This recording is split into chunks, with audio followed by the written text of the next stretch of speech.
Hello and welcome to the debate. I'm your host Sana Makbool with you at PTV World. In today's show, we will be taking a look at two very important stories. The first is in reference to the kind of politics that is being played by the PTI chairman and the party's leadership, unfortunately, in the time of a huge economic crisis that the country is facing, and of course, many other areas that the country is struggling in. We have, of course, heard over the weekend what the PTI chairman has called the Jail Bharo Tehreek and what he has called for his workers to do now is to register with the party district presidents and register themselves within this Tehreek, and he will be announcing the dates of the specific Tehreek to start as he decides, something of course which is typical of his previous announcements as well.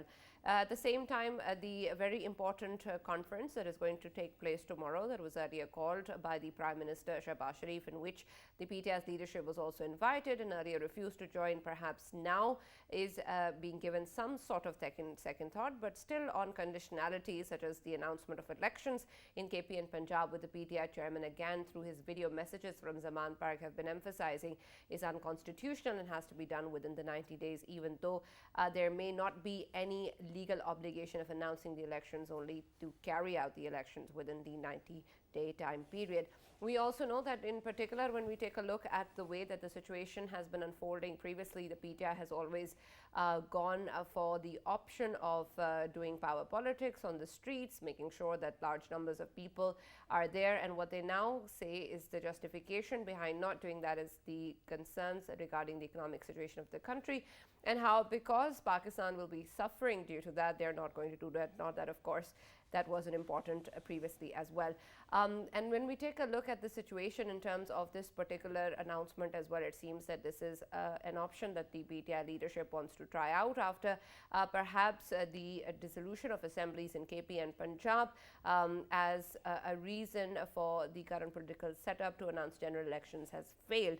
So we're going to be taking a look at this particular announcement made by the PTI chairman, what this means regarding, of course, the PTI's decisions and how it's going to impact politics in the country. We also know that Mariam Aurangzeb, along with other ministers, talked about this particular announcement and said how this is something that is going to fail, and it's just another political stunt which is aimed at diverting people's attention from the corruption in the PTI's regime and how they also failed in terms of economic stability, in terms of protecting the country from the spike in terrorist activities, and of course many other aspects as well. This is something that we're going to be focusing on in our show today, and also take a look at what the PTI chairman has spoken about regarding his entire rule and his relationship with the army in a recent interview with the New Yorker as well.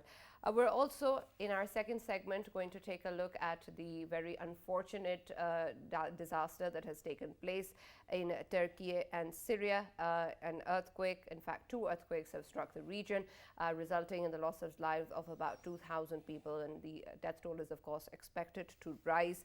The first, the earthquake that struck was about 7.9 in magnitude, and it struck at about 4:17 local time, a time when people were sleeping and unfortunately got trapped since a lot of buildings collapsed. There have been devastating video footage that has come out, and other clips that we have been seeing which show the suffering and the pain and the scale of the disaster as well. We also had a second earthquake that struck around 13:24 in the afternoon, and that was also something that impacted the particular situation. It has been claimed to not be an aftershock, but in fact an independent earthquake that struck the region. Of course, rescue operations are underway. There are people that are being rescued from under the rubble, and there are some successful stories as well that are coming out, including that of a toddler, but unfortunately a large number of people have in fact lost their lives in a big tragedy for the people of Turkey and Syria.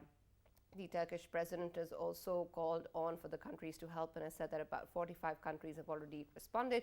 And of course, at this time of need, there is a lot of an urgent assistance required for international assistance from around the world.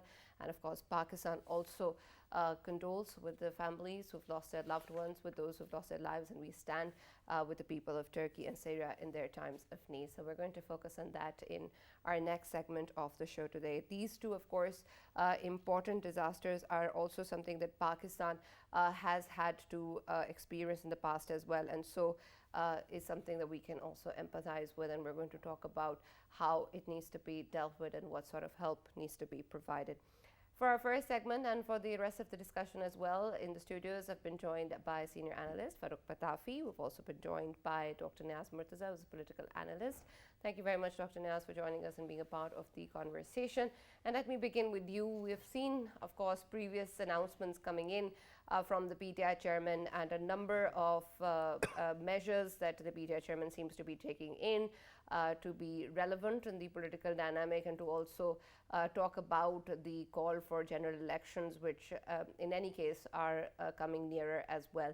Now, this particular announcement of Jail Bharo Tehreek is something that the PTI chairman is saying is important and has called for the public at large also to participate in, saying that this is something that's going to be not a political drive, but in fact a sort of a jihad, and this is something that's going to result in a hakiki democracy for the country, something that he's been emphasizing a lot on. What do you make, first of all, of this particular move and this announcement? And how do you think it's going to pan out? Since previously we have seen that perhaps the kind of strategy that the PET has implemented has now been drawn away from the streets, even though the justification of it is being given in terms of the economic situation. But it seems that now that has been brought down to the Zaman Park, where video messages are being released from. And now we also have a registration process going on before this particular Tehreek is started. So what do you make of this entire movement and the kind of strategy that's there? Do you think it's a lost cause and the only option that the PTI chairman seems just to be relevant? Yeah, I think they're getting more and more desperate now. I mean, if you go back into their history, back to the 2014 Dharna, there were also some plans to, launch a civil disobedience movement. Then, there was a plan that, everybody will burn their electricity bills and not pay them.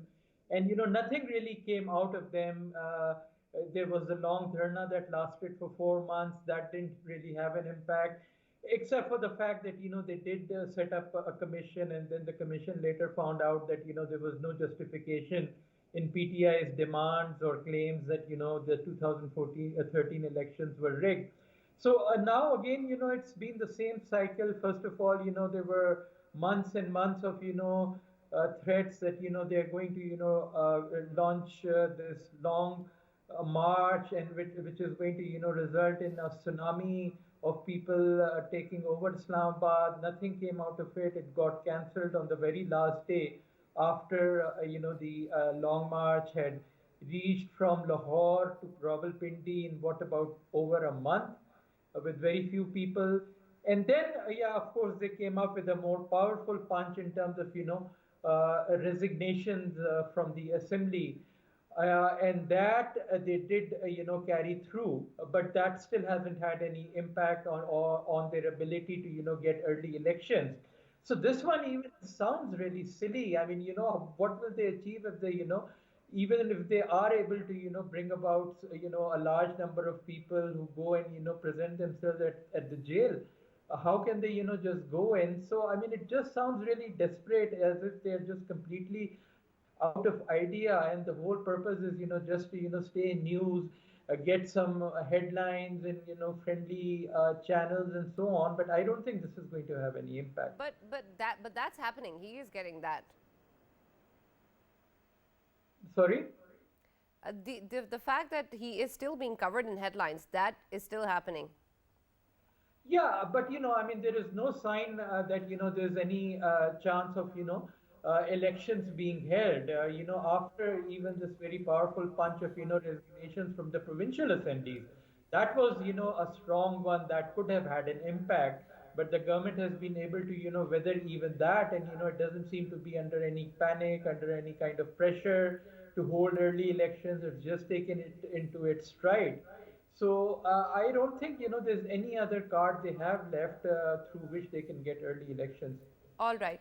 Farooq, if the objective is to stay relevant, that seems to be something that is happening, even if now perhaps the PTI may have abandoned the objective of early elections. But if the aim is to be relevant till the next general elections, to retain their popularity or their stance, that may be something that they're looking for and can achieve through this movement, don't you think? Right, Sanam. If I want to actually stay in the news or stay relevant, there are two ways that I can actually pursue to be relevant, right? One, I say something or do something which is deep or profound and everybody actually says, wow, right? The other one is I march down to the, public square and there douse myself in oil and, set myself on fire. That also will ensure that I get covered, but that will perhaps be my last hurrah. At this moment, the way Imran Khan Sahab is actually setting about doing stuff, I think it is a latter that comes to my mind. Because remember, 8 months ago, Imran Khan Sahab's hand was full of cards. He might not have been Prime Minister, but Assembly had a significant, Federal Assembly had significant representation of PTI. Similarly, there were two governments in his hand which were really, really consequential, right? Punjab is the most populous province, and then Khyber Pakhtunkhwa. One by one, he has thrown all the cards away. Now he is not represented in the National Assembly. There is no Punjab government, not elected government, there is a caretaker government. There is a Khyber Pakhtunkhwa caretaker government, but no assembly. So Imran Khan Sahab has actually compromised all, levels of control he had. So what exactly can he do? He, at this moment, if you have seen any of his recent interviews, or even when he was in power, his speeches also, he would never tire of telling us that for 22 years he kept on struggling, right? And one used to wonder why was this man out of power for that much time? Now is the moment when you realize why. He gets advice, and his first instinct is always counterproductive. For example, he was being given a godsend in APC, right? But first instinct, he had to actually announce that he's not going to go there. He tweeted about it. Later on, of course, Sena voices seem to be prevailing, and he might actually reconsider, or at least somebody might go from his party. Similarly, when you talk about Jail Bharat Tehreek, pray tell me, if you send, even hoi polloi and also cream of the party to jail, do you think that jail is like my house, you can enter and leave it any time? No, you can't. You can enter the jail at your own choosing, but you can't leave it according to your own plan. And secondly, the biggest problem is that Imran Khan Sahab's public support seems to be diminishing. So at this moment, if he actually tries to do something of the sort, finally, then he used to have a great advantage, and that was money. There were many ATMs who were supporting his cause. He has alienated most of them as well. So right now, his party is also cash-strapped. So media might do whatever it wants to, the way it wants to cover, and our media, for that matter, is not a big supporter of idea of democracy or public rights. It has the ingrained feature of actually rooting for fascism. But regardless of that, Imran Khan Sahab is constantly, losing leverage. Right. Dr. Niaz, there's also, of course, the impact that when we talk about this particular situation in terms of what is going on in KP and Punjab, and the way that we have seen conditionalities being put by the PTI chairman of attending the multi-party conference. They talk about how they want to save the country from any economic loss, which is why they're not going to the streets. But the kind of political loss that we're also seeing, considering the current situation, especially with the rise of terrorist activities with the country and the need for all parties to sit together and talk about this, there seems to be a fundamental damage that's also happening on a political level. Is that not something that that is talked about enough, or that is being seen enough with reference to the decisions being taken by the PTI leadership, especially at this time where all parties need to talk about and sit together in the aftermath of the blast in Peshawar and of course other the other threats that exist within the country? Yeah, definitely. I mean, if you look at the situation, the way terrorism is increasing, we already had the floods, we had, the economic crisis that's been going on for, over a year now. And then on top of it, terrorism is again, increasing day by day. And with something like terrorism, you need a political consensus across the board to send a message to terrorists that the whole nation is united against you and they reject your tactic, because the tactic of terrorists is to try to create divisions within a society and try to project themselves as fighting some very noble cause. And as you have seen in the past, they did get some traction in some segments of society that they are holy warriors and so on. And then their terrorism started, and then by 2013, 2014, tens of thousands of people were getting killed. And then finally, the nation got together and sent a strong message to them that we will not stand this. And after that, the operations started, Zarb and so on, and they were very successful in crushing terrorism. And for 3, 4 years after that, things were much better. And then there was some let down of the defenses, and they've been able to reorganize themselves, especially after the Afghan Taliban have taken over Kabul. That's given some space. So there's another need for the nation to come around again and send them a clear message. And given that PTI has been in power for almost 10 years in KP, which is the adjoining province, it's extremely important that the biggest political power there should be on the platform when the nation sends a message. And it's extremely unfortunate and immature of PTI not to stand with the rest of the nation in sending this message. Right, and they also keep on emphasizing the fact that the rise in terrorist activities is not anything to do with their particular regime or any decisions taken as part of the setup when Imran Khan was in power, and that it is in fact the current political setup that is to blame. And he of course keeps on re-emphasizing on his own approach. And there's also the kind of statements given with reference to how we need to engage with the Taliban in Afghanistan as well, and then of course the organizations within Pakistan as well, including the TTP. And this is perhaps something essentially that we have in disagreement with the other parties. So how are we even going to move ahead with this when we want all the political parties to be on the same page? Well, I mean, Mr. Imran Khan has had, his own views about terrorism and Taliban and the Afghan Taliban. There was a time when he used to say that, the TTP is just being provoked, and all of the terrorist attacks that it is carrying out in Pakistan are because of our involvement in the US war in Afghanistan. So in a way, he used to, absolve them, and then he went to the extent of saying that they should be allowed to open an office in Peshawar. And then, of course, when PTI came to power in KP, there was, a letdown, and, you could get this feeling that, there's a soft corner.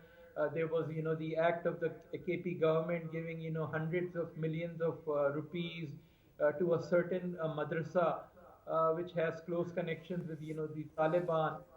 So all that, showed, a mentality. And then, when the Afghan Taliban took over in Kabul, he said, they've broken the shackles of slavery. So, a lot of, at least at a level of, moral level, there was clear messages sent by PTI and by Imran Khan that, they do not have the same sort of resolve against terrorism that the rest of the nation has. But then, at the practical level, there is also the fact that, the security policies lie elsewhere with the establishment. So you can't just put the whole blame on, just PTI. You also have to, look at, the security policies that Pakistan has been following after, the Afghan Taliban took over. So it's something beyond PTI as well. And then I think in the right quarters, there has to be an understanding that, we have to, stop this distinction between the Afghan Taliban and the Pakistan Taliban, because they're two sides of the same coin. And until and unless we draw a clear line against both, this terrorism problem is not going to go away.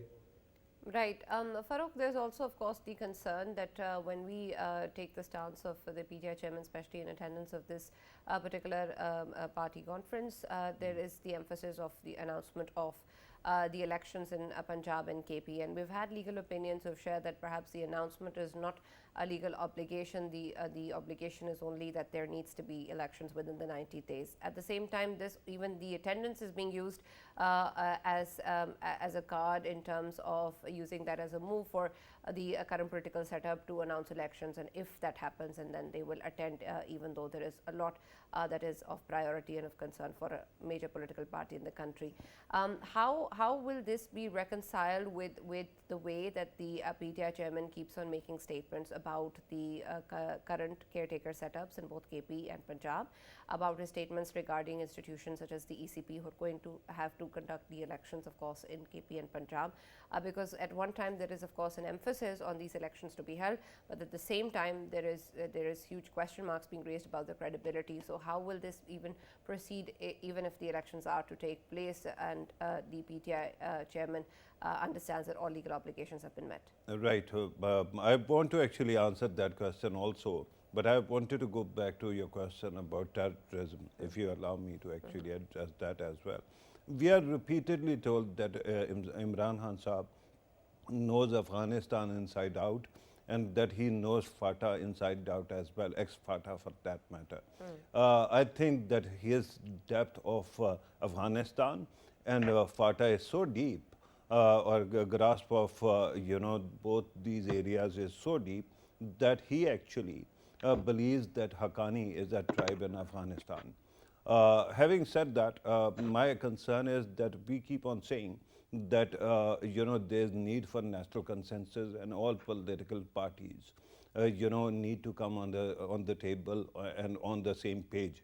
The question is, we saw what happened in 2014, and we saw that there was a momentary consensus at that time also, even though after APS, Imran Khan Saab actually took his newly wed wife there, and many people actually kept on complaining that it is some kind of honeymoon tour. But regardless, he immediately at least conceded some ground and agreed with the National Action Plan.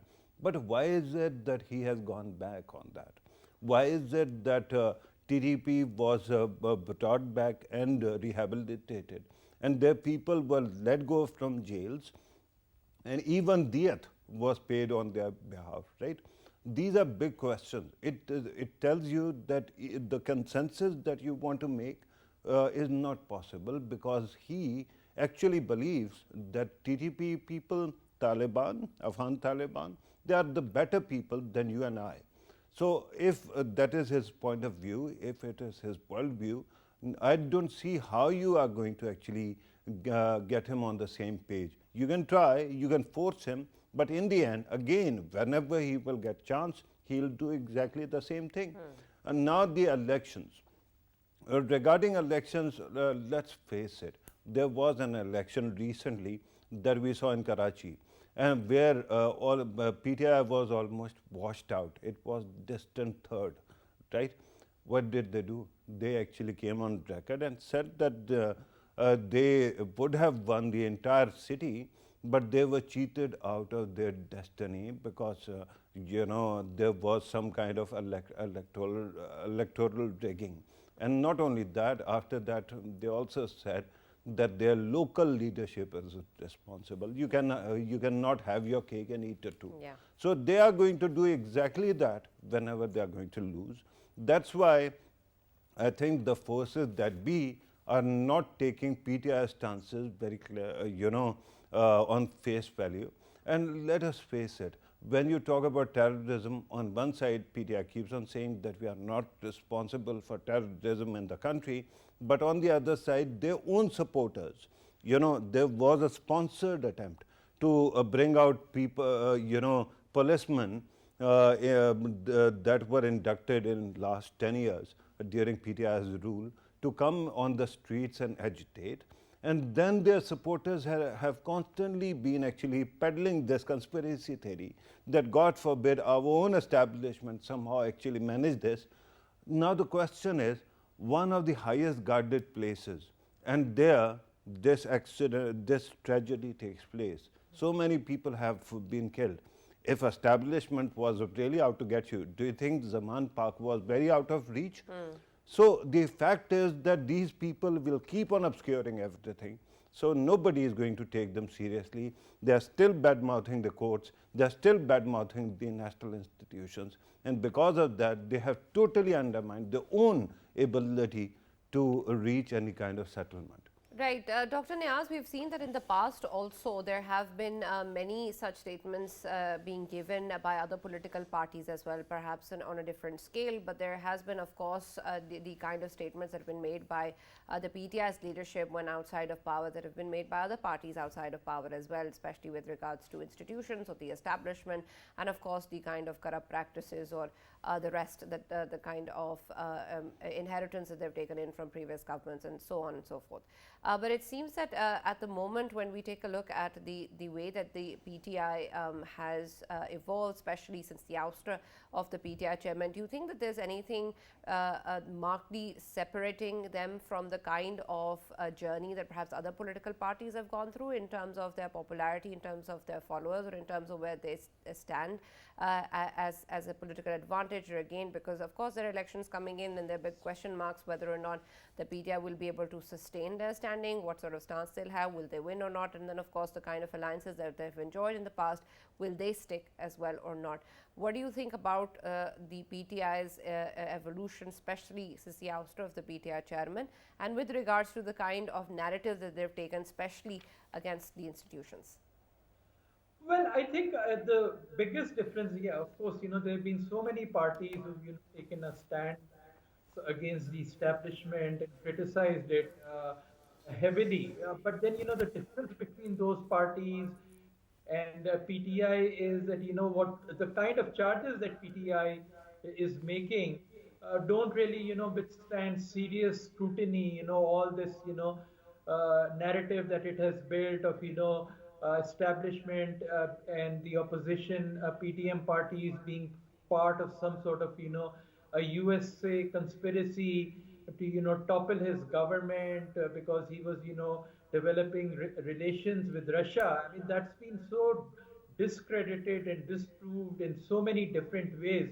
The most recent of that being the fact that the present government is striking oil deals with Russia, and according to Imran Khan, that was the single biggest reason why he was removed from power, was because he was going to buy oil from Russia. And now we see that this government has gone ahead, and there is even some news that oil might start flowing in by April of this year.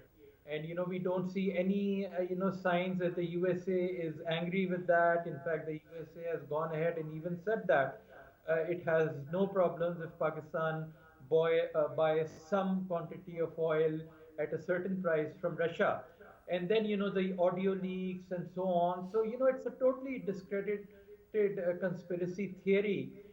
So this is the biggest departure point, because if you look at the history, PPP after 1977 martial law and so on, there was a credible foundation of grievances, of genuine grievances against the establishment that even independent neutral parties, national, international, supported of the fact that those governments were toppled illegally, illegitimately. So those were all credible complaints. But compared to that, Imran Khan's complaint don't make any sense. Now, whether that's been able to buy him some sympathy, there is some evidence that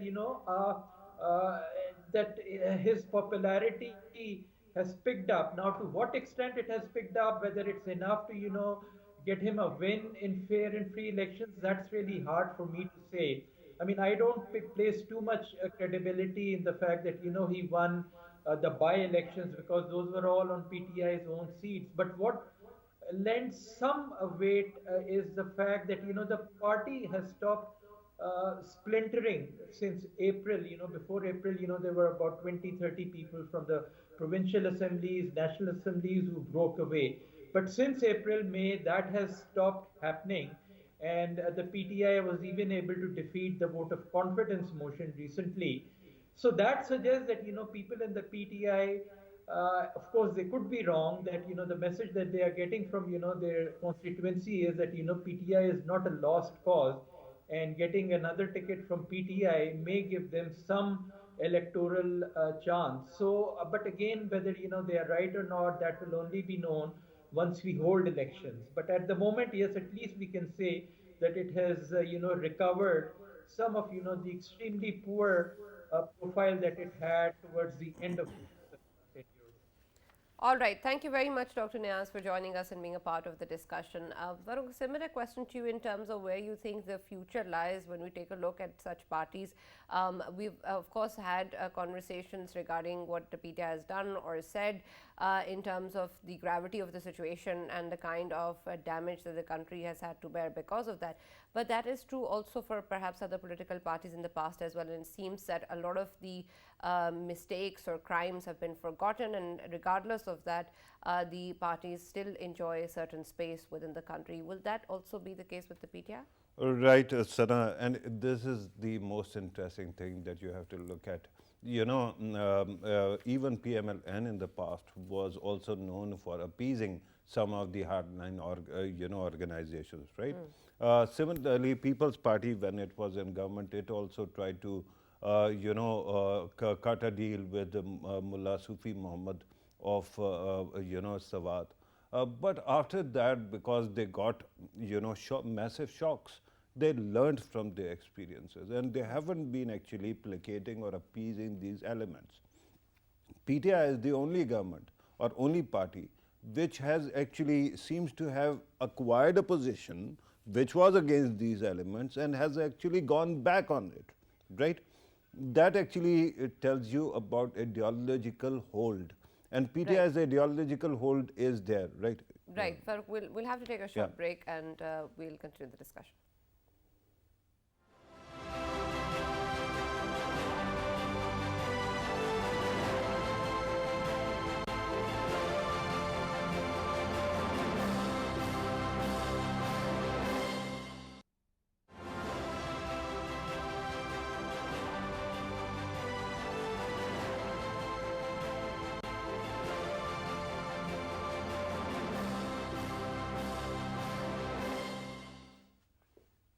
Welcome back to the debate. We're now going to be talking a little bit about what has happened, which is unfortunately a big tragedy and a huge disaster for the people of Turkey and Syria. The most powerful earthquake in nearly a century that has struck Turkey and Syria and has unfortunately killed over 2,400 people. There are reports that these were two earthquakes, in fact, which struck people at a time when they were sleeping and they got trapped inside their homes. And unfortunately, a huge number of buildings have collapsed, resulting in the death of a large number of people. And of course, we're deeply saddened by this loss, and we stand by the people of Turkey and Syria. And of course, Pakistan is also among the many countries from all around the world that are also contributing in rescue and relief efforts, and we're sending our team and also the kind of assistance that is required in terms of medical aid and other provisions to the places that have been affected by this massive earthquake today. And so we're going to take a little bit a look at what the situation currently is in both Turkey and Syria, where it stands in terms of the kind of rescue and relief operations and what sort of needs currently exist, and how in the coming days and months the kind of work that is required in terms of rehabilitation and reconstruction is going to be taken at an international level. For this, we're going to be we've been joined on telephone line by Air Marshal retired Mr. Shahid Akhtar, who's also Pakistan's ambassador to Syria. Thank you very much for being a part of the discussion. Can you hear me? Yeah, I can hear you. Right. First of all, of course, your comments and words that you want to say on this occasion, and then, of course, help us understand the kind of situation that currently exists in Syria and where you are located, and of course, the way the people are handling this terrible disaster. As perhaps I've been talking to the people throughout the day that the situation is worsening with the passage of time. And because there are so many people who are still under the troubles, and the harsh winter climate, plus the gusty winds and a constant rainfall, so all these things are making rescue effort a little difficult at this point in time. But anyway, all the government agencies are working very hard, and so far I can say that about 850 or so people are dead, and many more are injured. So this is the situation right now. And additionally, I'm in touch with the Al Khan Agency for Habitat, and their CEO is Mr. Imran Shah, who is a Pakistani citizen. So they are working with local authorities, and they have about 400 to 600 aid workers with them. And they are going in all the regions except those which are controlled by the rebels. And so they are assessing the damage and the casualties. But Right. perhaps, yeah, go ahead. Marshal Saab, you told us about the scope of the tragedy in Syria. Of course, the international media is mainly focusing on Turkey. But I wanted to know what can Pakistan do for Syria, which is already war-torn and has faced a lot of destruction in the past, recent past. You're right. Especially the northwest Syria, which is actually impacted by this earthquake, has 4 million people who rely on humanitarian assistance. And majority of these people are women and children. And along with the devastation from the earthquake, Syrian communities are battling ongoing cholera outbreaks amidst a harsh winter, as I just said. And so they definitely need much more humanitarian aid, since the depleted conditions of their shelters, which could not withstand this massive earthquake. So whatever they had, they have already lost that. Now the families who survived the war in their own country and the uncertainty of life as refugees have truly lost their homes or their lives. Right. Ambassador Saab, can you also help us understand the priority needs at the moment? Of course, I understand that there will be a large number of people who are, as you said, still trapped under the rubble, and there must be emergencies in the hospitals as well, dealing with a large number of injured people. But at this time, is there anything that the country is lacking, that is in immediate need of, that perhaps can be talked about in terms of an international response? Yeah, I've been in touch with their ministries and different kind of ministries to assess their need. And at the same time, I'm talking with NDMA in Pakistan, plus the Foreign Office. So broadly, they told me in the morning that more than 10, they need medicine and food items. Plus, you can add blankets because it's a winter time. But just an hour before, I was given a long list of their actual needs by their ministry, but it's in Arabic. I'm just getting it translated, and I'll relay it to Pakistan authorities. All right. Ambassador Saab, can you also help us understand the estimation, if there is one, in terms of how many people are still trapped under the rubble, and the kind of efforts that are underway to rescue them? Yeah, actually, telecommunication disruption and power shortages. So infrastructural damages and the extent of these casualties, they are difficult to assess at this time. And perhaps by tomorrow, the extent of aid requirement and damages could be assessed more properly. But like I said, as of now, the figures that we are getting is 850 confirmed dead, and the number of injured has not been communicated. But there is another big issue, and the issue is that this is the first time Syrian people have experienced an earthquake. For the past 100 years, they have not seen anything like that. So there is a confusion on the social media. Different theories are floated, and one of the theories says that another earthquake of 9 magnitude is about to occur. So that is why people are not willing to go back in their homes. And it's a very, very harsh weather. The temperatures are in minus, and there's a rainfall in most part of the country. And Right. this is the time of the gusty winds also. So that is yet another, disaster, how to convince the people to go back to their homes. Right, absolutely. And of course, we can relate to that as a nation as well with the kind of earthquakes that have struck Pakistan as well. And of course, we understand that different places within the country are along the fault lines too. But as you were saying, that perhaps this such an earthquake is not something that the people of Syria have faced for nearly a century. And so does this also mean that maybe there wasn't much concern in terms of developing the infrastructure, the buildings, as a precautionary measure towards potential earthquakes as well as there may be in other places? Exactly, and their buildings, you must have been covering their walls for the past 13 years. They were already in a very depleted condition, which the situation has been further exacerbated by now this earthquake. So buildings were already not in a good shape, and the makeshift arrangement in which there are so many refugees were living, obviously they could not withstand this kind of disaster. So you're right, Right. they were not prepared for this.